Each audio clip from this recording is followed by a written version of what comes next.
రైతులకు నేలతల్లి ప్రేక్షకులకు నమస్తే. ప్రతి గురువారం మనం రైతులకు సంబంధించిన భూ సమస్యలపై చర్చించుకుంటున్నాం. ఈరోజు ప్రత్యేకంగా ఎన్నికల సమయంలో ఆయా రాజకీయ పార్టీలు ఎంచుకున్న మేనిఫెస్టోలకు సంబంధించి అందులో రైతులకు సంబంధించిన అంశాలు ఏమున్నాయో మాట్లాడుకుందాం. కీలకంగా మాట్లాడుకుంటే రైతులు భూ సమస్యలతో అనేక ఇబ్బందులు పడుతున్నారు. అంటే కొత్త తగాదాలకు ఏర్పడి నేరాల సంఖ్య కూడా పెరుగుతుంది. మనం ఈరోజు చర్చించడానికి ప్రముఖ భూచట్ట న్యాయ నిపుణులు సునీల్ కుమార్ గారు ఉన్నారు. వారిని అడిగి తెలుసుకుందాం. నమస్తే సునీల్ కుమార్ గారు. నమస్తే. ఇంకా ఎన్నికల హడావుడి మొదలైంది. అన్ని రాజకీయ పార్టీలు తమ మేనిఫెస్టోను విడుదల చేసింది. అందులో భాగంగా అంటే అనేక రకాల ప్రజా సమస్యల గురించి అందులో పొందుపరిచారు. కానీ ఈ రైతులకు సంబంధించిన విషయాలకు వస్తే అంటే ఎలాంటి అంశాలు రాబోయే 5 సంవత్సరాల వరకు ప్రభుత్వం ఏదొచ్చినా ఒక 5 సంవత్సరాల వరకు ఎలాంటి నిర్ణయాలు తీసుకుంటే బాగుంటుంది అంశాల గురించి ఈరోజు చర్చించుకుందాం. అందులో భాగంగా భూ సర్వే గురించి కొన్ని ఏళ్ల నుంచి భూ సర్వే కొనసాగుతూనే ఉంది. కానీ దానికి సంబంధించి ఇప్పటికీ తగాదాలు ఉన్నాయి, రైతులకు అవి జరుగుతూనే ఉన్నాయి. వాటికి సంబంధించి మీ అభిప్రాయం ఏంటి? ఎలాంటి ఇస్తే బాగుంటుంది? తెలంగాణ రాష్ట్రంలో భూమి సమస్య రకరకాల కోణాలు చూసాం. మనం ఊరుకు 200 సమస్యలు ఉంటాయని మనం ఇప్పుడు చెప్తూనే వస్తున్నాం. ఇవన్నిటి కూడా సమగ్రంగా శాశ్వత పరిష్కారం దక్కాలి అంటే రీసర్వే జరగటం తప్పనిసరి. తెలంగాణ ప్రాంతంలో రీసర్వే జరిగి 80 ఏళ్ళు దాటింది. 30 ఏళ్ళకు ఒకసారి జరగాలి. అదే కనుక అధునాతన పరిజ్ఞానంతో కనుక సర్వే చేసి ఉంటే మళ్ళీ చేయాల్సిన పని కూడా లేదు. కానీ 80 ఏళ్ల కింద జరిగిన సర్వే గోల్సులతో చేసిన సర్వే. హద్దురాళ్ళు భూమి మీద ఉంటే తప్ప భూమిని గుర్తుపట్టలేం. ఈ రోజున తెలంగాణలో మీరు ఏ పల్లె తీసుకున్నా గెట్టు తగాదాలు, సర్వే రాళ్ళు మాయమైపోయినాయి, రికార్డులో ఒక నెంబర్ ఉంది, భూమిలో ఇంకో నెంబర్ ఉంది, రికార్డులో ఉందిగా అసలు భూమి లేదు. ఇట్లాంటి సమస్యలు చాలా చూస్తున్నాం. ఇవన్నీ పరిష్కారం కావాలి అంటే సర్వే తప్పనిసరి. తెలంగాణ ఏర్పడినప్పుడు అదే మాట మాట్లాడాము. గడిచిన 9-10 ఏళ్ళుగా రీసర్వే చేయాలి అందరూ మాట్లాడుతున్నారు. కానీ ఇప్పటికి కూడా రీసర్వే మొదలు కాలేదు. రాబోయే 5 ఏళ్లలో ఏ ప్రభుత్వం వచ్చినా రీసర్వే చేస్తే తప్ప తెలంగాణలో భూ సమస్యల పరిష్కారం దక్కదు. 800 కోట్ల నుంచి 1000 కోట్ల రూపాయల వరకు ఖర్చు అయ్యే అవకాశం ఉంది. కేంద్రం నిధులు ఉన్నాయి. డిఎల్ఆర్ఎఫ్లో భాగంగా రాష్ట్ర ప్రభుత్వం 1000 కోట్లు ఖర్చు పెట్టుకోవటం నష్టం లేదు. ఎందుకంటే భూ సమస్య పరిష్కారం అయితే చాలా మంచి ఫలితాలు వస్తాయి. కేవలం రైతుకు మేలు జరగటం కాదు, ప్రభుత్వ ఆదాయం పెరుగుతుంది, తగాదాలు తగ్గుతాయి, నేరాలు తగ్గుతాయి, ఆస్తి సంపదగా మార్చుకోవచ్చు. అర్థం ఏంటంటే నాకు భూమి ఉండే కాగితాలు ఉంటే నేను బ్యాంకులో లోన్ తెచ్చుకోవచ్చు, నేను అమ్ముకుంటే భూమికి విలువ ఎక్కువ పెరుగుతుంది, పెట్టుబడులు పెరుగుతాయి. అంటే ఒక 1000 కోట్లు కనుక ప్రభుత్వం రీసర్వే మీద వెచ్చిస్తే అన్ని రంగాలలో మంచి ఫలితాలు కనపడతాయి. సివిల్ కోర్టుల తగాదాలు చాలా తగ్గిపోతాయి. ఈ రోజున ఉన్న ఎన్నైతే 100,000 కేసులు పెండింగ్లో ఉన్నాయి ఒక్కొక్క కోర్టులో, అవన్నీ తగ్గిపోతాయి. కానీ దురదృష్టం ఏంటంటే ఈసారి పెద్ద ఎత్తున భూములకు సంబంధించిన చర్చ రావట్లేదు. ఎన్నికల సందర్భంగా ఇంతకు 4 ఏళ్ళుగా భూముల గురించి పెద్ద ఎత్తున చర్చ జరిగింది. అది చేయాలి ఇది చేయాలి మాట్లాడడం. కానీ ఎన్నికల మేనిఫెస్టోలలో కూడా ఆల్రెడీ ఇప్పటికే బీఆర్ఎస్ మేనిఫెస్టో ప్రకటించింది, కాంగ్రెస్ 6 గ్యారెంటీలు ప్రకటించింది, మేనిఫెస్టో ఇంకా రావాల్సి ఉంది. బీఎస్పీ పార్టీ కూడా మొన్న మేనిఫెస్టో ఇచ్చింది. ఇందులో అక్కడొక అంశం తప్ప సమగ్రంగా భూమికి సంబంధించిన పరిష్కారాలు ఇందులో రావట్లేదు. కాంగ్రెస్ 6 గ్యారెంటీలో భూమికి సంబంధించింది లేదు. బీఆర్ఎస్ అసైన్మెంట్ భూముల గురించి ప్రకటన వచ్చింది తప్ప సర్వే గురించి ప్రకటన లేదు. నేనేమంటానంటే ఒక రెవెన్యూ నిపుణుడిగా, భూ చట్టాల మీద 20 ఏళ్ళుగా పనిచేసే వ్యక్తిగా, ముఖ్యంగా ప్రజలతో పనిచేసే వ్యక్తిగా, రాబోయే 5 ఏళ్ళలో ఏ ప్రభుత్వం వచ్చినా భూముల సర్వే చేయటం అనేది కీలకం. ఆ మేరకు ఇప్పుడు పెద్ద ఎత్తున చర్చ జరగాలి. ఇప్పటికైనా రాజకీయ పార్టీలు ఆ వైపులో ఒక ప్రకటన చేయాలి. రైతుల కోసం పనిచేసే సంఘాలు కావచ్చు, రైతుల వైపున ఆలోచించే మేధావులు కావచ్చు, తప్పకుండా ఈ రీసర్వే మీద చర్చ జరిగితే రాబోయే 5 ఏళ్ళలో ఏదో ఒక పరిష్కారం దొరుకుతుంది. ఇది చెయ్యకుండా ప్రగతి సాధ్యం కాదు. విషయం చూస్తే ధరణి లాంటి పోర్టల్స్ కానీ ఇవన్నీ వచ్చేసినాయి. అయినప్పటికీ ఈ రైతులకు సంబంధించిన భూ సమస్యలు పూర్తిగా అమలు కావట్లేదు, పూర్తిగా పరిష్కారం అవ్వట్లేదు. ఎందుకు, ఎక్కడ లోపం జరుగుతుంది? శరత్ గారు, ధరణి అనేది ఒక చిన్న పరిష్కారమే, అది ఒక టూల్. దురదృష్టవశాత్తు ధరణినే జిందా తెలుసుమత అనుకుంటున్నాం. ధరణి తెచ్చినాం కాబట్టి సమస్యలను పరిష్కారం అవుతాయి. ధరణి అనేది ఒక కంప్యూటర్ రికార్డుకు పెట్టుకున్న పేరు. అన్ని రాష్ట్రాల్లో కంప్యూటర్ రికార్డులు ఉన్నాయి. తెలంగాణలో కంప్యూటర్ రికార్డు ఉంది. ఆంధ్రాలో కంప్యూటర్ రికార్డు ఒక పేరుతో పిలుస్తున్నాం, కర్ణాటకలో ఇంకో పేరు, ఒరిస్సాలో ఇంకొక పేరు, తెలంగాణలో మనం ధరణి పోర్టల్ అంటున్నాం. ఈ వెబ్సైట్తో పాటుగా ఈ వెబ్ పోర్టల్ నిర్వహించే 6వ చట్టంలో కూడా కొన్ని మార్పులు తీసుకొని భూమి అమ్మకాలు కొనుగోలు చాలా సులభమయ్యేటట్టుగా మనం చర్యలు తీసుకున్నాం. కానీ చేయాల్సిన ఇతర అన్ని పనులు ఇంకేం పని జరగాలి? ప్రతి భూకమ్మతానికి ప్రత్యేక గుర్తింపు సంఖ్య ఉండాలి అని అంటున్నాం. వ్యవసాయ భూమి అయితేనేమో ULPIN, unique land parcel identification number, ఈ రోజున మీరు మా కార్యాలయానికి రావాలి అంటే ఒక గూగుల్ లొకేషన్ పంపిస్తే ఇక్కడికి వచ్చేస్తారు. లేదా ఇప్పుడు మీరు ప్రపంచంలో ఎక్కడికి పోవాలన్నా మీరు మ్యాప్లో ఆ పాయింట్ గుర్తుపెట్టుకుంటే వెళ్ళగలుగుతారు. సర్వే అట్లా చేయగలుగుతామా? భూమి ఒక సర్వే నెంబర్ చెప్తే వెళ్ళగలిగే పరిస్థితి ఉందా? అంటే ల్యాండ్కి ఒక సరి అయిన ఐడెంటిటీ ఇప్పటికి లేదు. ఈ నెంబర్ చెప్తే ఈ ల్యాండా ఆ ల్యాండా చెప్పుకోలేని పరిస్థితులలో ఒకటి. చట్టాలలో బోల్డ్ గందరగోళాలు ఉన్నాయి. భూ సమస్యలను పరిష్కారం చేసే యంత్రాంగమే సరిగ్గా లేని పరిస్థితులలో కేవలం కంప్యూటర్ రికార్డు ఉన్నంత మాత్రానే సమస్యలు తీరిపోవు. అందుకే గడిచిన 5 ఏళ్లుగా అందరూ చెప్తున్న మాట, తప్పనిసరిగా భూ సమస్య పరిష్కారం కావాలి అంటే ఇంతకుముందు చెప్పిన సర్వే జరగాలి. దాంతోపాటుగా ఇతర కొన్ని కీలకమైన పనులు ప్రభుత్వం చేయాల్సి ఉంటుంది. ఈ పనులన్నీ చేస్తే భూ సమస్య పరిష్కారం అవుతుంది. కానీ కేవలం కాగితాల రికార్డుని కంప్యూటర్లో పెట్టినంత మాత్రానే సమస్యకు పరిష్కారం దొరకదు. ప్రతిసారి ఎన్నికలు వచ్చినప్పుడు రైతులకు సంబంధించి ఈ రుణమాఫీలని లేకపోతే వేరే వేరే అంశాలను మాట్లాడుతూ ఉంటారు. ఈ చట్టాలకు సంబంధించి అంటే ఎప్పుడో కొన్ని ఏళ్ల కింద తయారు చేసిన చట్టాలను ఈ రోజు కూడా ఆ పదాల వాడకం అవన్నీ చూస్తే అప్పటి కాలం నుండి సో ఎందుకు ఆ చట్టాల్లో మార్పు ఎందుకు రావట్లేదు? అంటే మనం మామూలుగానే స్టేటస్ కో సొసైటీ అంటే మార్పు అంత తొందరగా కోరుకోము. భూములకు సంబంధించి ఇంకా తొందరగా కోరుకోము. ఎందుకంటే చాలా వెస్టెడ్ ఇంట్రెస్ట్తో ముడిపడి ఉంటుంది. సర్వే చేస్తే ఆక్రమించుకున్న భూములు బయటపడతాయి, లేకపోతే ప్రభుత్వ భూములు అధీనంలో ఉన్నాయో ఇంకా రకరకాల అంశాలన్నీ బయటకు వస్తాయి. కాబట్టి భూమికి సంబంధించిన ఏ మార్పు రావాలన్నా కొంత ఒత్తిడి ఉన్నప్పుడే మార్పులు సాధ్యమవుతాయి. రైతులు అడిగితే తప్ప, భూ యజమానులు అడిగితే తప్ప అంత ఈజీగా భూములకు సంబంధించిన మార్పులు రావు. మీకు ఒక మాట ఇప్పుడు దృష్టిలో తీసుకొస్తా. ఎందుకంటే పెద్ద ఎత్తున ఇప్పుడు చర్చ జరుగుతుంది. ప్రజలకు ఏం కావాలి, రైతులకు ఏం కావాలి, రకరకాల వర్గాలకు ఏం కావాలని అందరూ ఆలోచిస్తున్నారు. ఆ వర్గం ఓట్లు కావాలి కాబట్టి మేనిఫెస్టో ఎందుకు పెడతాము? మేనిఫెస్టో ద్వారా జనాలను కన్విన్స్ చేసి వాళ్ళ ఓట్లు తెచ్చుకోవాలని కదా మేనిఫెస్టో పెట్టేది. మరి రైతులకు 60 లక్షల మంది ఉన్నారు. భూ యజమానుల విషయానికి వస్తే దాదాపుగా 70% జనాభాకి ఏదో కొత్త భూమి, ఇంటి స్థలమో కొద్దో గొప్ప వ్యవసాయ భూమి ఉంది. మరి వీళ్ళ భూమి హక్కులను కాపాడటం ప్రధాన అంశం ఎందుకు కాకూడదు? ఈ రోజున ఒక 4 అంశాల మీద అందరూ ఆలోచించాలి. రేపు పొద్దున మేనిఫెస్టోలో ఈ అంశాల గురించి రావాలి. రాబోయే ప్రభుత్వాలు పనిచేయాలి. ఎక్కువ కూడా ఆలోచించాల్సిన పని లేదు. ఒకటి, నేను ఫస్ట్ చెప్పిన రీసర్వే చేయటం. 2, మీరు ఇప్పుడే చెప్పారు చట్టాల్లో గందరగోళం అని. ఈ చట్టాల గందరగోళం పోవాలంటే భూములకు సంబంధించి ఒక చట్టం ఉంటే చాలు కదా. భూమి అనే అంశం మీద ఒక చట్టం ఉంటే గందరగోళం ఉండదు. ఈ రోజున ఎన్ని చట్టాలు ఉన్నాయి ఎవరికి తెలియని అన్ని చట్టాలు ఉన్నాయి. 124 భూమి చట్టాలు ఉన్నాయి. జీవోలు, సర్కులర్ గుర్తుపెట్టుకుంటే ఇంకెన్నో అవుతాయి. ఈ అన్ని చట్టాలు కలిపి ఒకే చట్టం తెస్తామని ఎవరు ఎందుకు చెప్పట్లేదు? భూములను సమగ్రంగా సర్వే చేసి ప్రతి భూమికి మనిషికి ఆధార్లాగా భూమికి భూదారిస్తామని ఎందుకు చెప్పటం లేదు? మూడోది, సమస్య వస్తే పరిష్కారం చేసే యంత్రాంగం గ్రామ స్థాయి దగ్గర నుంచి రాష్ట్ర స్థాయి వరకు అందుబాటులో ఉండాలి.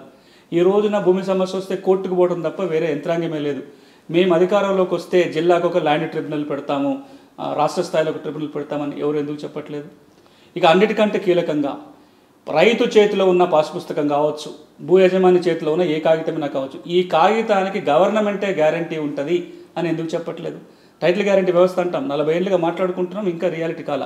ఈ 4 మాటలు కనుక ఏ పార్టీ చెప్పినా రైతుకు చాలా మేలు జరుగుతుంది. సర్వే చేస్తాం, ఒకే చట్టం తెస్తాం, ఆ టైటిల్ గ్యారంటీ ఇస్తాం, సమస్యలు వస్తే పరిష్కారం చేయడానికి ఒక ప్రత్యేక యంత్రాంగం ఏర్పాటు చేస్తామని పార్టీలు చెప్పాలి, ప్రజలు కూడా అడగాలి. అవే మేనిఫెస్టోలు రావాలి. అవే రాబోయే ప్రభుత్వానికి భూమి ఎజెండాగా మారితే రైతుల కష్టాలు చాలా వరకు తీరుతాయి. గౌరవ ముఖ్యమంత్రి గారు పలు సందర్భంగా అసెంబ్లీలో వారు ఆ మాట చెప్పారు, బయట కూడా చెప్పారు. వాళ్ళు ఏమన్నారంటే కౌలుదారుడికి సమస్య అనేది యజమానికి కౌలుదారుడికి మధ్యలో సమస్య, కౌలుదారులని ప్రభుత్వం గుర్తించదు. వారు ఒక ఉదాహరణ కూడా ఎప్పుడు మాటికి చెప్తుంటారు. బంజారాహిల్స్లో జూబ్లీహిల్స్లో ఇల్లు ఉంటుంది, ఆ ఇల్లుని కిరాయికి ఇస్తారు. కిరాయిదారు పేరు రికార్డులో రాస్తారా? యజమాని పేరు రికార్డులో ఉంటుంది, కిరాయిదారుడికి పేరు రికార్డులో రాదు. ఆయనకి యజమానికి మధ్యలో రాతపూర్వకంగా నడిచిపోతుంది. అంతేగాని ప్రభుత్వం రికార్డులో కిరాయిదారు పేరు రాస్తారు రాదు కదా. మరి అట్లాంటప్పుడు వ్యవసాయ భూమి ఉన్నోడికి వ్యవసాయ భూమి యజమాని కూడా రాస్తాం, కానీ దాన్ని కిరాయికి ఇచ్చి ఎవరైతే కిరాయికి తీసుకుంటారో వాళ్ళ పేర్లు మనం రికార్డులు ఎందుకు రాయాలి అనేది ముఖ్యమంత్రి గారి అభిప్రాయం.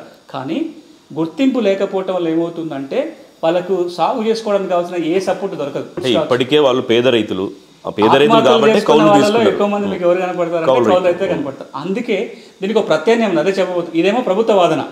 దీనికి ప్రత్యామ్నాయంగా ఏం మాట్లాడుతూ వస్తున్నామంటే కేంద్ర ప్రభుత్వం కూడా చెప్పింది, నీతి ఆయోగ్ కూడా ఏమంటున్నారంటే పాత కౌలు చట్టాన్ని రద్దు చేయండి, భూ యజమానికి భయం లేకుండా కౌలుదారు కౌలు చేసుకునే వీలు మనం కల్పించాలి, కౌలుదారులను ఏదో ఒక రూపకంగా గుర్తించాలి, వాళ్ళకు కూడా ప్రభుత్వం అన్ని మేలు అందిస్తే కానీ వాళ్ళు పేదరికంలో ఉంటారు. వాళ్ళ చాలామంది అసలు భూములు లేని వాళ్ళే ఉంటారు, లేదా ఎకరం భూములు ఉన్న వాళ్ళు ఉంటారు తప్ప పెద్ద రైతులు ఎవరు కౌలు తీసుకొని చేసుకునే పరిస్థితులు కనపడవు. వాళ్ళకి మేలు చేయాలంటే ఒక కొత్త చట్టం చేయండి అని నీతి ఆయోగ్ ఒక ముసాయిదా చట్టాన్ని పంపింది. కొన్ని రాష్ట్రాలు ఆ మేరకు చట్టాలు మార్చుకున్నాయి. ఆంధ్రప్రదేశ్ రాష్ట్రం కూడా కొత్త చట్టం చేసి దాని ప్రకారం కౌలుదారులను గుర్తించే ప్రయత్నం చేస్తుంది. ఇక్కడ ఒక పక్క బీఆర్ఎస్ పార్టీనేమో మేము కౌలుదారులను గుర్తించాము, ఏం చేయాల్సిన పనులని చెప్తుంది. కాంగ్రెస్ మేనిఫెస్టోలోనేమో మేము అధికారంలోకి వస్తే కనుక కౌలు రైతులకు ఇంత డబ్బులు ఇస్తామని అంటున్నారు.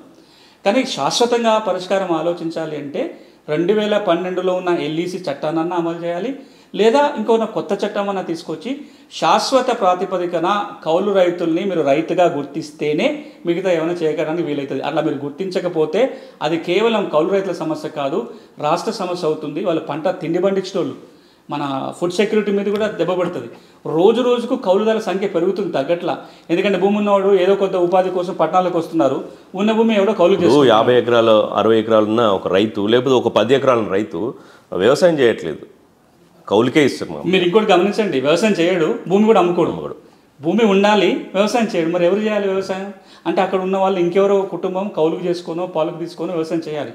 మరి ఆ విధంగా కౌలు చేసుకునే వాళ్ళకి ప్రభుత్వంగా మనం రక్షణ కల్పించకపోతే, ప్రభుత్వంగా మేలు అందించకపోతే మొత్తానికి సమాజానికి నష్టం జరుగుతుంది. కానీ ప్రభుత్వం చెప్తా ఉంది ప్రతిసారి, అంటే వీలైనంత వరకు మేము సింప్లిఫై చేస్తున్నాం చట్టాలను, కానీ లేకపోతే వేరే అంశాలను కూడా భూమికి సంబంధించి సింప్లిఫై చేస్తూ ఉన్నాం.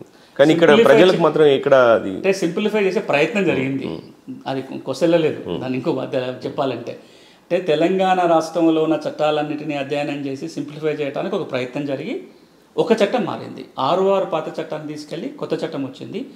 భూముల అమ్మకాలు కొనుగోలు సింప్లిఫై అయిపోయింది. ఎక్కడా లేనట్టుగా ఈ రోజున తెలంగాణలో మీరు భూమి కొనుక్కుంటే క్షణాలలో రికార్డు మారిపోతుంది. పట్టా వచ్చేస్తుంది, అరగంటలో పట్టా పసుపుకు వస్తుంది. కానీ మిగతా విషయంలో సింప్లిఫై కాలేదు, అమ్మకాలు కొనుగోలు సింప్లిఫై అయినాయి. అంటే మీ అనుభవం ప్రకారం ఇది ప్రభుత్వ అలసత్వమా, లేక ఆ చట్టాలు రూపకల్పన చేసే క్రమంలో ఏదైనా ఇబ్బందులు ఎదుర్కోవాల్సి ఉంటుందా? దేశవ్యాప్తంగా చూసినా సరే చాలా చట్టాల తొందర మార్పులు వచ్చినాయి, కానీ భూమి చట్టాల విషయంలో అంత సులభంగా మార్పు చేర్పు రాలేదు. కానీ ఒక 2 విషయాలలో మాత్రం దేశవ్యాప్తంగా పెద్ద ఎత్తున మార్పు వస్తుంది. ఇంక ఇక్కడ రావాల్సి ఉంది. ఒకటి కౌలు చట్టాల్లో మార్పు ఇంకా మన దగ్గర రాలేదు. రెండవది 6 చట్టాలు తీసేసి పూర్తి హక్కు ఇచ్చే టైటిల్ గ్యారంటీ చట్టం తీసుకొచ్చే ప్రయత్నాలు చాలా రాష్ట్రాలు చేస్తున్నాయి. తెలంగాణలో కూడా ప్రకటన జరిగింది, మేము కూడా టైటిల్ గ్యారంటీ చట్టం తెస్తామని అన్నారు. కానీ ఇంకా చట్టం ఎక్కడ మనం ఈ మధ్యలోకి వెళ్ళలేదు. ఆ ప్రయత్నాలు కూడా ఇంకేం జరుగుతున్నట్టుగా కూడా లేదు తెలంగాణలో. ఇప్పటికీ నేను చాలాసార్లు చెప్తా, మనము భూముల విషయంలో అంత గందరగోళాలు పడాల్సిన పని లేదు, బోలెడు మార్పు చేర్పులు ఇప్పుడు వెంటనే చేయాల్సిన పని లేదు. మనం ఎప్పుడు మాట్లాడుకుంటున్నా ఈ 3-4 పనులు చేసినా చాలు. 124 చట్టాలు కలిపి ఒక చట్టం చేయండి, అది ఒక నెలలో జరిగిపోయే పని. దానివల్ల సింప్లిసిటీ అయిపోతుంది. ల్యాండ్ సర్వే 1 సంవత్సరంలో చేయొచ్చు తెలంగాణలో. సర్వే ఆఫ్ ఇండియా లాంటి సంస్థల్ని కనుక అప్పచెప్తే ఆ పని సంవత్సరంలో సర్వే చేస్తారు. ఇంకొక 6 నెలలు సంవత్సర కాలంలో సెటిల్మెంట్ కార్యక్రమం కూడా పూర్తయితే 1-2 సంవత్సరాల కాలంలో కొత్త రికార్డు తయారైపోతుంది. ఇక జిల్లాకు ఒక ట్రిబ్యునల్, తాత్కాలిక ట్రిబ్యునల్ పెట్టింది తెలంగాణ ప్రభుత్వం. ఒక 6 నెలల పాటు పనిచేసిన జిల్లా కలెక్టర్ ఆధ్వర్యంలో ఆ తాత్కాలిక ట్రిబ్యునల్ పెట్టే బదులు పర్మనెంట్ ట్రిబ్యునల్ పెడితే అయిపోతుంది. భూమి చట్టాల మీద అవగాహన ఉన్న లాయర్లను, రిటైర్డ్ జడ్జిలు ఇంకెవరిని పెట్టుకొని ట్రిబ్యునల్ ఏర్పాటు కనుక చేస్తే సమస్యలన్నీ పరిష్కారం చేయడానికి అవకాశం ఏర్పడుతుంది. ఈ 3 పనులు 1 నెలలో చేయగలిగేటి ప్రభుత్వం అనుకుంటే 1 రోజులో నిర్ణయం తీసుకొని వీటన్నిటిని ముందుకు తీసుకెళ్ళొచ్చు. అంటే వీటితో పాటు, అంటే భూమి సమస్యలతో పాటు ఒక విధంగా ఆలోచిస్తే మన తెలంగాణ రాష్ట్రంలో రైతులు ఇన్నోవేటివ్గా కొత్త వంగడాలను తయారు చేస్తున్నారు. అంటే ఒక రైతే సైంటిస్ట్గా మారి, సో అట్లాంటి క్రమంలో కనీసం వంగడాలను ఈ విధంగా రిజిస్ట్రేషన్ చేసుకోవచ్చు అని కూడా ఎవరు అవగాహన చేసే పరిస్థితి లేదు. సో దాని మీరు చూడండి, చట్టం వచ్చి ఎన్ని ఏళ్ళు అవుతుంది? 20 ఏళ్ళు దాటింది, 22 సంవత్సరాలు అవుతుంది అనుకుంటాం. మీరు ఏదైతే కొత్త వంగడాలని రిజిస్టర్ చేసుకునే అవకాశం కల్పిస్తూ చేసిన చట్టం plant varieties protection and farmers rights act అంటాం, రైతు హక్కుల చట్టం. దాని కింద బ్రీడర్స్ అంటే కొత్తగా కంపెనీలు వాళ్ళు వేరే వాళ్ళు తయారు చేసిన కొత్త వంగడాలను రిజిస్టర్ చేసుకోవచ్చు. రైతులు కూడా తాము ఇప్పుడు ఎంతో తరతరాలుగా వాడుతూ వారు కనిపెట్టిన వంగడాలను కూడా రిజిస్టర్ చేసుకోవచ్చు. ఒక పక్కన బ్రీడర్స్, ప్రైవేట్ కంపెనీలు వాళ్ళు రిజిస్టర్ చేసుకున్న వంగడాల సంఖ్య చూస్తేనేమో వేలల్లో ఉంది. రైతులు రిజిస్టర్ చేసుకున్న వంగడాల సంఖ్య నాకు తెలిసి 33-44 ఉన్నట్లుంది. 50 కంటే తక్కువే ఉన్నాయి. మరి ఇప్పటిదాకా 5000 సంవత్సరాల వ్యవసాయ చరిత్రలో ఈ ప్రాంతంలో భారతదేశ వ్యవసాయ చరిత్ర 5000 ఏళ్ళ కింద నుంచి 5000 ఏళ్లలో రైతులు కనిపెట్టిన వంగడాలు కావు. ఇవన్నీ రైతులు కనిపెట్టినాయి కదా. ఎందుకు రిజిస్ట్రేషన్ కావట్లేవు అంటే తెలియదు. ఎంతమంది రైతులకి రైతుల హక్కుల చట్టం ఉందని తెలుసు, రిజిస్ట్రేషన్ అనేది కాస్త పక్కన పెడతాం, తెలియదు కదా. మరి ఎవరైనా పెద్ద ఎత్తున అవగాహన కల్పించి రైతుల తరపున పనిచేసి ఆ వంగడాలను వాళ్ళే రిజిస్టర్ చేసుకుంటే ఎంత మేలు జరుగుతుంది. విత్తనాల గురించి మనం ఎన్నోసార్లు చెప్పుకున్నాం. విత్తనాల వల్ల నష్టం జరిగితే నష్టపరిహారం తెచ్చుకోవచ్చు అనే విషయం ఎంతమంది రైతులకు తెలుసు? ఎన్ని చట్టాల్లో ప్రయోజనం ఉంది? రైతు హక్కుల చట్టం ద్వారా నష్టపరిహారం తెచ్చుకోవచ్చు. కాటన్ సీడ్స్ యాక్ట్ సపరేట్గా ఉంది, పత్తి విత్తనాల చట్టం వేరుంది. పత్తి విత్తనాల్లో నష్టం జరిగితే నష్టపరిహారం తెచ్చుకోవచ్చు, సివిల్ కోర్టుకి వెళ్ళొచ్చు, కన్జ్యూమర్ ఫోరంకి వెళ్ళొచ్చు. కానీ మనకు తెలంగాణ కావచ్చు, ఆ మాటకొస్తే ఏ రాష్ట్రంలోనైనా విత్తనం నష్టం జరుగుతుంది ప్రతి పంట కాలంలో చూస్తుంటాం, వార్తలు చదువుతుంటాం, మన అనుభవంలో వస్తుంటాయి. ఈ నష్టం జరిగిన రైతుల్లో ఎంత శాతం మంది పోయి నష్టపరిహారం తెచ్చుకోగలిగారు, పోనీ ఎంతమంది ప్రయత్నం చేశారు? వీటన్నిటికీ కారణాలు ఏంటంటే నా దృష్టిలో 2 ప్రధానమైనవి. ఒకటి, వాటి మీద అవగాహన లేకపోవడం. రైతుకు తెలియదు, విత్తనాల చట్టం కావచ్చు, భూమి చట్టం కావచ్చు, ఇంకో చట్టం కావచ్చు, వీటి మీద రైతు ఎట్లా ఉన్నాడు, నాకు భూమి ఉందా, పంట పండించుకున్నానా, ₹4 మార్కెట్లో అమ్మి ₹4 డబ్బులు పంచుకున్నాను, అంతవరకే ఉంది తప్ప అంతకంటే మించి ఆలోచించట్లా. కానీ ఒక విషయం రైతులు గుర్తుపెట్టుకోవాల్సింది ఏంటంటే, రైతు ఒకప్పుడు వ్యవసాయం అనేది మన దాని మీద ఒక లైఫ్ స్టైల్, కానీ ఇప్పుడు అట్లా కాదు, వ్యాపారీకరణ అయిపోయింది. వ్యవసాయం కూడా ఒక బిజినెస్ ఎంటర్ప్రైజ్. ఏ అంశమైనా బిజినెస్ ఎంటర్ప్రైజ్ కాగానే చట్టాన్ని వాడుకోవాలి, వ్యవస్థలు ఉపయోగించుకుంటే తప్ప ముందుకు పోలేదు. రైతులో ఆ పరిస్థితి లేదు. ఇక రెండోది ఏంటంటే, కొద్ది గొప్ప ప్రోగ్రెసివ్ ఫార్మర్ ఉండి ఈ చట్టం ఉందంట, ఆ రికార్డు ఉందని తెలిసిన తర్వాత ఆయనంతటా ఆయనగా పోగలిగే పరిస్థితి కూడా లేదు. ఆయనకు సహాయం కావాలో, పారాలీగలో, లాయరో, తెలిసిన వ్యక్తో, ఆ అప్లికేషన్ రాసేటోడో, ఇవి ఉంటే తప్ప న్యాయం పొందలేని పరిస్థితి. ఈ రెండింటినీ ఇచ్చే ప్రయత్నం వ్యవసాయ శాఖ చేయాలి, రెవెన్యూ శాఖ చేయాలి, పంచాయతీరాజ్ రూరల్ డెవలప్మెంట్ శాఖ కూడా. గ్రామీణ ప్రాంతంలో ఉన్న ప్రజలకి చట్టాల మీద అవగాహన ఎట్లా పెంపొందిస్తాం, వాళ్ళకి ఎప్పుడైనా చట్టంతో అవసరం పడితే వాళ్ళ వెంట ఆసరాగా ఉండే వ్యక్తులు మనం తయారు చేయాలి ఏదో ఒక పేరుతోటి. ఇది చేయనంత కాలం ఏ సమాజం అయితే చట్టాన్ని వాడుకోలేదో, అంటే ముఖ్యంగా పేద కుటుంబాలు చట్టాన్ని వాడుకోవాలి, పెద్దోళ్ళు ఎట్లాగో వాడుకుంటారు, పేదవాడు ఎప్పుడైతే చట్టాన్ని వాడుకోవటం మొదలు పెడతాడో అప్పుడు మార్పు వస్తుంది. మీరు చెప్పినట్టు ఇప్పుడు రైతులకి ఆ అవగాహన కానీ, లేకపోతే దానికి సంబంధించి ఒక సమస్య వచ్చినప్పుడు ఎక్కడికి వెళ్ళాలి అన్న విషయాలపై ఏదైనా జిల్లా స్థాయిలో ప్రభుత్వం ఏమైనా ఏర్పాటు చేసిందా, ఏర్పాటు చేయవచ్చా? అంటే భూమి మీద ఒక ప్రయత్నం జరిగింది. భూమి సమస్యలు ఉన్న వాళ్ళకి ప్రతి జిల్లా కలెక్టరేట్లో ఒక భూమి కేంద్రం ఏర్పాటు జరిగింది. ఆ భూమి కేంద్రంలో ఒక లాయర్ని పెట్టారు. సర్వే సమస్యల పరిష్కారానికి కమ్యూనిటీ సర్వేలను పెట్టారు. ప్రతి మండలంలో మహిళా సమాఖ్యల దగ్గర ఒక పారాలీగల్ పెట్టి భూములకు సంబంధించి ఏమొచ్చినా సలహాలు ఇవ్వడానికి, సహాయం చేయడానికి కొద్ది కాలం పనిచేసింది. కానీ ఇప్పుడు ఆ యంత్రాంగం కూడా లేదు. ఇప్పుడు చట్టపరంగా సహాయం చేసే ఏకైక వ్యవస్థ ఏంటంటే జ్యుడిషియరీ ఆధ్వర్యంలో నడుస్తున్న లీగల్ సర్వీస్ అథారిటీ. ఎక్కడెక్కడైతే కోర్టు ఉంటుందో అక్కడ ఒక లీగల్ సర్వీస్ అథారిటీ ఉంటుంది, వాళ్ళ దగ్గరికి పోతే కొంత సహాయం దొరుకుతుంది. కానీ ఆ కోర్టు పరిధిలో ఉన్న లీగల్ ఎయిడ్ వ్యవస్థ ఏదైతే ఉందో, క్రిమినల్ కేసులలో, యాక్సిడెంట్ ఇన్సూరెన్స్ కేసులలో, ఫ్యామిలీ అంటే కుటుంబ తగాదాల్లో, ఇట్లాంటి వాటిలలో ఎఫెక్ట్గా పనిచేస్తుంది. కానీ రైతుకు నిత్యం అవసరం పడే విత్తనాలకు సంబంధించు, ఎరువులు, పురుగు మందులకు సంబంధించు, మార్కెట్ వివాదాలకు సంబంధించు, భూమి సమస్యలకు సంబంధించి, భూమి రికార్డులకు సంబంధించి ఇలాంటి ప్రయత్నం ఏది లేదు. అందుకే ఇటీవల కాలంలో ఆ ప్రయత్నం ఒక్కసారి మొదలుపెట్టాం. లీగల్ సర్వీస్ అథారిటీ వాళ్ళని రిక్వెస్ట్ చేస్తూ నల్సారి విశ్వవిద్యాలయాన్ని భాగస్వామ్యం చేసుకుంటూ మేమైతే ఒక సంస్థ నిర్వహిస్తున్నాం, లీవ్ సంస్థ ద్వారా. రైతుకు ఎప్పుడైనా ఏ లీగల్ అవసరం వచ్చినా సహాయం చేయడానికి గ్రామ స్థాయిలోనే ఒక అగ్రి లీగల్ ఎయిడ్ క్లినిక్ ఉండాలనే ఉద్దేశంతో పైలట్ కార్యక్రమం కింద ఉమ్మడి వరంగల్ జిల్లా, ఇప్పుడు జనగాం జిల్లాలోని పోతనామాతుడి గ్రామంలో ఆయన అరకదున్నిన నేలని ఆనుకొని ఒక లీగల్ ఎయిడ్ క్లినిక్ పెట్టాం. అవి ఇప్పుడు 90 క్లినిక్ల దాకా మారినాయి. లీగల్ సర్వీస్ అథారిటీ ఆధ్వర్యంలో నడుస్తున్నాయి ఒక 90-95 గ్రామాలలో. కానీ 12,000 రెవెన్యూ గ్రామంలో అట్లాంటి క్లినికులు రావాలి. అది లీగల్ సర్వీస్ అథారిటీ చేస్తుందా, వ్యవసాయ శాఖను గ్రామీణాభివృద్ధి శాఖ చేస్తుందా, లేదా ఇంకొక శాఖ నిర్వహిస్తుందా, స్వచ్ఛంద సంస్థలా పనిచేస్తా, ఎవరు చేసినా సరే ప్రతి గ్రామంలో రైతుకి ఆసరాగా నిలబడే ఒక చట్టం తెలిసిన మనిషిని కనుక మనం పెట్టగలిగితే చాలా మార్పులు మనం తీసుకురావడానికి అవకాశం ఏర్పడుతుంది. మేము అన్నీ ఇట్లా ఎక్స్పెరిమెంట్లుగా చేసైతే చూపగలుగుతున్నాం, కానీ వ్యవస్థీకృతంగా పెద్ద ఎత్తున చేసే పని ప్రభుత్వమే చేయాలి.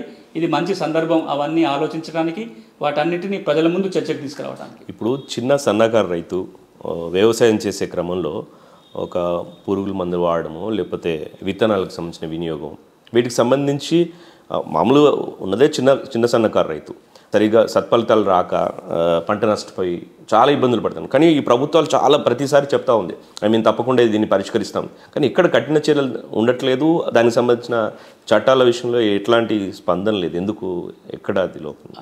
ఇంతకుముందున్న కారణాలు ఒకటైతే, రెండోది ఒక చిన్న పని చేస్తే పెద్ద మార్పు వస్తాయి. రైతులు కనుక విత్తనం వల్ల నష్టం జరిగింది, లేదా ఎరువులు, పురుగు మందుల వల్ల క్వాలిటీ సరిగా లేక నష్టం జరిగింది. ఒక సింపుల్ పని, జిల్లాలో ఉన్న కన్జ్యూమర్ ఫోరంకి ఒక ఉత్తరం రాయటం, లేదా కన్జ్యూమర్ ఫోరంలో వెళ్ళి ఒక కేసు దాఖలు చేయటం, లేదా అక్కడ ఉన్న అగ్రికల్చర్ ఆఫీసర్కి ఒక కంప్లైంట్ రైజ్ చేయటం, లేదా లీగల్ సర్వీస్ అథారిటీకి ఒక కంప్లైంట్ పెట్టుకోవటం. ఇందులో ఏదో ఒక పని ఒక్కసారైనా చేసి ఉంటే 100 మందికి రైతులకు నష్టం జరిగితే 100 మంది రైతులు దరఖాస్తు పెట్టుకుంటే కనీసం 10 మందికి నష్టపరిహారం వచ్చినా వచ్చేసరికి మీరు నా దరఖాస్తు పెట్టుకోవాల్సిన పని కూడా ఉండదు, వాళ్ళే కొంత జాగ్రత్త పడతారు. అట్లా కనుక వరుసగా ఒక 4-5 ఏళ్ళు జరిగింది అనుకోండి, దానంతట అదే మార్పు వస్తుంది. కానీ ఈ రోజున ఆ ప్రయత్నం కూడా జరగకపోవడానికి కారణం ఏంటంటే, ఒకటి రైతు తప్పిదం ఉంది, తెలియదు కాబట్టి, రెండోది ప్రభుత్వం కూడా వాళ్ళ వైపున నిలబడి చేసే ప్రయత్నం జరగట్లేదు కాబట్టి. అందుకే ఇప్పుడు కెటలిస్ట్గా మన టీవీ ఛానల్స్ కావచ్చు, స్వచ్ఛంద సంస్థలు కావచ్చు, కొంత అవగాహన పెంపొందించుకుంటూ పోవాలి. మీకు ఇక్కడ ఒక ఉదాహరణ చెప్తా. అమెరికా లాంటి దేశంలో, సంపన్న దేశం కదా, అమెరికా లాంటి సంపన్న దేశంలోనే రైతుల జనాభానే 2%. 2% జనాభా ఉన్న అమెరికా దేశంలో రైతుల కోసం బోల్డ్ పనులు జరుగుతున్నాయి. చట్టాలను వినియోగించుకునేలాగా ప్రత్యేకమైన కోర్సులు పెడతారు. వాళ్ళ కోసం స్వచ్ఛంద సంస్థలు పనిచేస్తాయి, యూనివర్సిటీలు పనిచేస్తాయి, ప్రభుత్వం పనిచేస్తుంది. మరి భారతదేశంలో 70% జనాభా వ్యవసాయం మీద ఆధారపడిన జనాభాలో ఎన్ని యూనివర్సిటీలు రైతుల కోసం ఇప్పుడు నేను చెప్తున్న పనులు చేస్తున్నాయి, ఎన్ని స్వచ్ఛంద సంస్థలు పనిచేస్తున్నాయి, ఎన్ని ప్రభుత్వ శాఖలు వీటి మీద అవగాహన పెంపొందించే ప్రయత్నం చేస్తున్నాయి. అక్కడే సమాధానం దొరుకుతుంది. నేను ఎందుకంటున్నానంటే, ఎప్పుడైనా ఎన్నికలప్పుడు మంచి సందర్భం, ఏ అంశాన్నైనా ప్రజలకు తీసుకెళ్ళడానికి, అందరూ ఆలోచింపజేయడానికి. ఈ రోజున రాజకీయ పక్షాలు కావచ్చు, రైతులు కావచ్చు, మీడియాలో ఉండే అందరూ కావచ్చు, రైతు మేలు కోరే ప్రతి వ్యక్తి కూడా ఈ రోజున ఆలోచన చేయాల్సింది ఏంటంటే, రైతుకి ఏం చేస్తే బాగుంటుంది. నేను ఒక 2 కోణాలు మీ ముందు ఉంచిన. చట్టాన్ని రైతు వాడుకుంటానికి ఎట్లా చేయాలని ఒక కోణం మీ ముందు పెట్టాను. అదేవిధంగా భూములకు సంబంధించి ఎట్లాంటి మార్పులు తేవాలో మీ ముందు పెట్టాను. కనీసం ఇవి చర్చకు వస్తే, పెద్ద ఎత్తున దీని మీద చర్చ జరిగితే తప్పకుండా ప్రజలందరూ ఇది కోరుకుంటున్నారు అన్నప్పుడు రాజకీయ పక్షాలు కూడా వాటి వైపు ఆలోచిస్తాయి. దురదృష్టం ఏంటంటే, ఇవి చర్చలకు ఉండవు, రాజకీయ పక్షాలు వాటంతా అవి కూడా మేము ఇవి చేస్తామనే ప్రకటన జరగవు. కనీసం ఇలాంటి కార్యక్రమాల వల్ల జనాలకు వెళ్ళి కొంత ఆలోచింపజేస్తే మార్పులు సాధ్యమవుతాయి. మేనిఫెస్టోలు రిలీజ్ చేసిండ్రు, దానికి సంబంధించి మీరు ఒక మాటలో చెప్పాలంటే ఏ కార్యక్రమాలు చేపడితే భూ సమస్యలకు సంబంధించి పరిష్కారం అవుతుంది? ఒకే పట్టా, ఒకే రికార్డు, ఒకే చట్టం, అదే నినాదం కావాలి తెలంగాణకి. ఒకటే పట్టా ఉండాలి, ఒకటే రికార్డు గవర్నమెంట్ దగ్గర, వీటన్ని చేయడానికి ఒకటే చట్టం కావాలి. ఈ 3 పనులు కనుక తెలంగాణలో సాధ్యమైతే మిగతా అన్నీ చాలా వరకు సాధ్యమవుతాయి. ఒకే పట్టా, మీరు ఒకే పట్టా ఒకే రికార్డు ఎప్పుడు సాధ్యమవుతుంది? సర్వే జరిగి కొత్త రికార్డు తయారైతేనే ఒకే పట్టా ఒకే రికార్డు సాధ్యమవుతుంది. దీనికి గ్యారంటీ ఇవ్వాలి, అన్ని కలిపి ఒక చట్టం. ఇదే నినాదంగా తీసుకెళ్ళగలిగితే, ఒకే పట్టా, ఒకటే రికార్డు, ఒకే చట్టం తెలంగాణలో కావాలి అని రైతులు బలంగా కోరుకొని ఆ వైపున కనుక రాజకీయ పక్షాలు కనుక హామీ ఇస్తే, ఈ రోజునున్న రైతు పరిస్థితికి కొన్ని 100 రెట్లు మెరుగుపరచడానికి అవకాశం ఉంటుంది. ఎప్పుడైతే భూమి సమస్య తీరుతుందో రైతుల సగం కష్టాలు తీరినట్టే. ఈ రోజున రైతులు తమ ఆదాయంలో చాలా వరకు భూ సమస్యల పరిష్కారానికి ఖర్చు పెడుతున్నారు.